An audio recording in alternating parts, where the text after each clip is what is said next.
भैया रो राम राम नमस्कार। हमें तो चिंता ही हुई और नाम है हमारा सचिन चौधरी। मध्य प्रदेश में उपचुनाव की तैयारी आखिरी चरण में है। 3 तारीख को वोटिंग है और मध्य प्रदेश भारतीय जनता पार्टी में उपचुनाव की प्रबंध समिति के चेयरमैन भूपेंद्र सिंह जी हमारे संग हैं। सर, क्या परिस्थिति लग रही पूरे चुनाव में?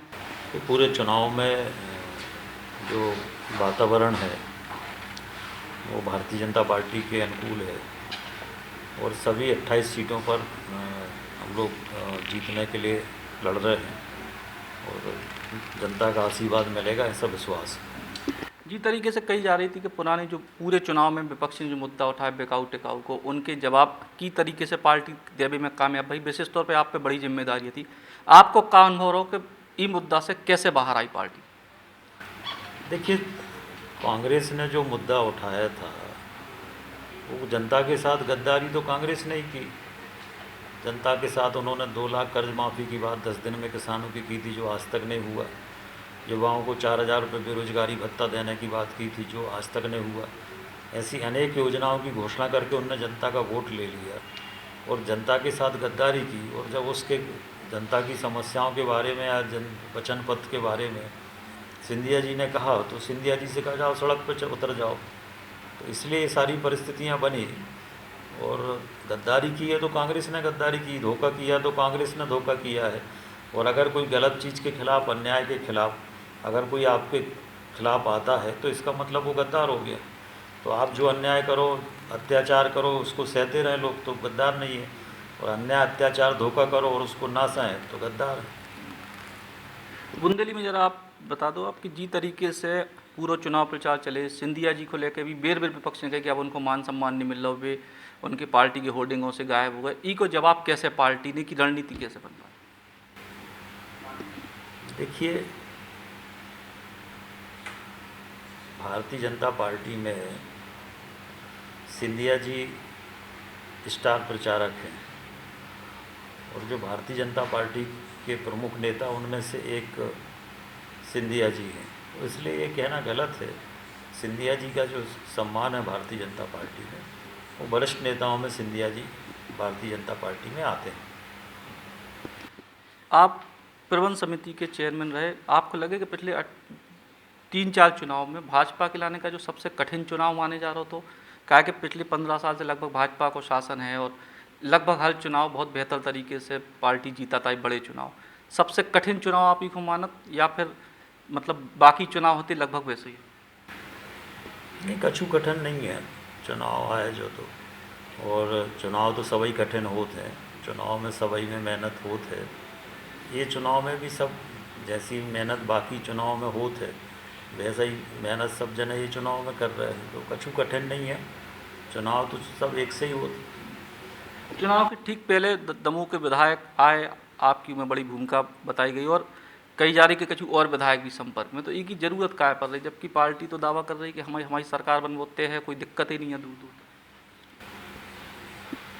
जो विधायक आ रहे हैं वे कौन भारतीय जनता पार्टी वाले थोड़ी ले आ रहे हैं। वे तो खुद ही अपनी इच्छा से आ रहे हैं।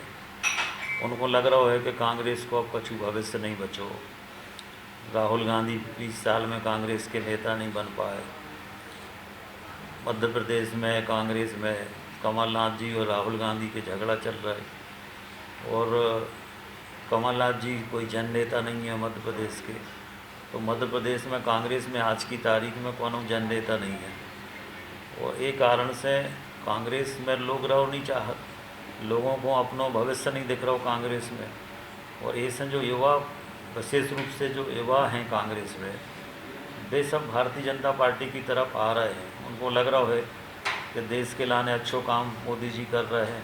उनको लग रहा है कि मध्य प्रदेश में स्वराज जी विकास कर रहे हैं और अगर राजनीतिक भविष्य अपनों अच्छो रखने हैं तो भारतीय जनता पार्टी में चलो। और इसलिए भारतीय जनता पार्टी में अनेक विधायक आ रहे हैं और अब बाकी किसी की इच्छा होगी तो वो भी आएंगे। तो अभी कुछ और संकेत हैं कि कुछ और आ सकता? जो स्थिति तो ऐसी है कि कोई एक रोक तो है नहीं है।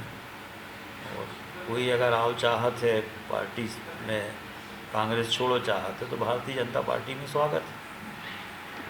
कही जा रही कि चंबल में थोड़ी सी स्थिति टाइट है या मतलब बहुत कांटे का मुकाबला है बाकी सीटन के मुकाबले, ऊ को लेकर कुछ विशेष रणनीति बनाई गई? चंबल में भी जैसे बाकी जगह चुनाव हो रहे हैं वैसे ही चुनाव चंबल में है। जो रणनीति सब जगह है वही रणनीति चंबल में है। और चंबल में 1.25 साल में कांग्रेस ने कोई विकास नहीं करो। कमलनाथ 1.25 साल में एक बार भी ना ग्वालियर गए, ना चंबल गए, ना कहूँ गए, और ना कोई भी एक पैसा को काम स्वीकृत करो। जितना पैसा है तो वो सब पूरे छिंदवाड़ा में दे दो। तो चंबल में कांग्रेस को वोट मांगने को अधिकार नहीं है। कौन से अधिकार से चंबल में कांग्रेस वोट मांग है? कछु काम करो नहीं है। 1.25 साल सरकार रही, चंबल में एक नया पैसा को काम नहीं करो। तो चंबल की जनता ये बात को समझ रही है, और इस ये बात को समझ के चंबल की जनता को लगत है कि जब बनी बनाई सरकार है, यही सरकार को मजबूत करो। अच्छी सरकार है, विकास कर है शिवराज सिंह जी। और जनता को जो भी लगत है कि कमलनाथ को तो कछु मध्य प्रदेश से ले वो है नहीं है। वे तो एक उद्योगपति हैं, व्यापारी हैं। जैसी ईस्ट इंडिया कंपनी आई थी, लूट कर देश को चली गई थी, ऐसा ही जो मध्य प्रदेश को लूट वे आए हैं। 1.25 साल लूटो और अब फिर लूट कर चले जाए मध्य प्रदेश से। तो जनता जा बात को समझ रही है। शिवराज सिंह जी मध्य प्रदेश के गरीब के बेटा हैं। गरीब की सहानुभूति, किसान की सहानुभूति उनके साथ है। और हर गांव-गांव में, कस्बों में, शहरों में हर परिवार से शिवराज जी का व्यक्तिगत नाता है, रिश्ता है, पारिवारिक रिश्ते हैं। और ऐसे लोगों को लगा था कि ऐसे अच्छा मुख्यमंत्री मध्य प्रदेश में कांग्रेस में नहीं है। सुर्खी को लेकर भी बड़ी जिम्मेदारी आपके पास आती। सुर्खी की कैसे परिस्थितियां मैनेज हो पाई, कैसे पूरा चुनाव व्यवस्थित हो पाओ, और क्या ऐसी खास वजह है जिससे पूरा चुनाव कम से कम पटरी पर लौटे है? सुर्खी में भारतीय जनता पार्टी का बहुत जनाधार पहले से है। भारतीय जनता पार्टी की कार्यकर्ताओं की एक बड़ी ताकत है।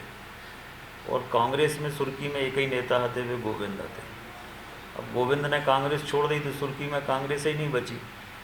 तो अब कांग्रेस की ताकत भी हो गई और भारतीय जनता पार्टी की ताकत पहले से है ही। अब दो ताकत इकट्ठी हो गई तो सुर्खी विधानसभा को चुनाव तो एक तरफा होगा। जो तो चुनाव में कछु बचो ही नहीं है। कांग्रेस भी भारतीय जनता पार्टी में आ गई। भारतीय जनता पार्टी पहले से मजबूत थी तो और मजबूत हो गई। ऐसे सुर्खी में तो चुनाव में कोनो फाइट हती ही नहीं पहले दिन से, और अब तो लगभग एक तरफा चुनाव है। एक आखिरी सवाल, 28 में से कितनी सीटों की उम्मीद करे भारतीय जनता पार्टी? हमारे 28 सीट जीतवे लड़ रहे हैं चुनाव। कोनो भी पार्टी चुनाव लड़त है तो पूरी सीटें जीतवे लड़त है, और 28 सीटों पे बराबर ताकत पार्टी लगा रही है। मुख्यमंत्री सब जगह जा रहे हैं, सिंधिया जी जा रहे हैं, नरेंद्र सिंह जी जा रहे हैं, सब लोग जा रहे हैं, बड़े नेता। और हमारी कोशिश यही है कि 28 पे जीतें। बाकी जनता तय करती है कितने पे जिताना है, तो ये निर्णय जनता पे छोड़ना चाहिए, हम लोगों को तय नहीं करना चाहिए। तो जैसे भूपेंद्र सिंह जी जिनको क्या हुआ कि 28 की 28 सीटों पे पूरी ताकत से पार्टी लड़ रही, और उम्मीद है कि बेहतर परिणाम चुनाव में देखने को मिले। कैमरामैन नीलेश के संग सचिन चौधरी, बुंदेली बौछार के लाने। बुंदेली बौछार की शानदार खबरों को देखने के लाने सब्सक्राइब जरूर करें और बेल आइकॉन दबाएं, तभी पूरी खबरें आपके पास आ पाएं।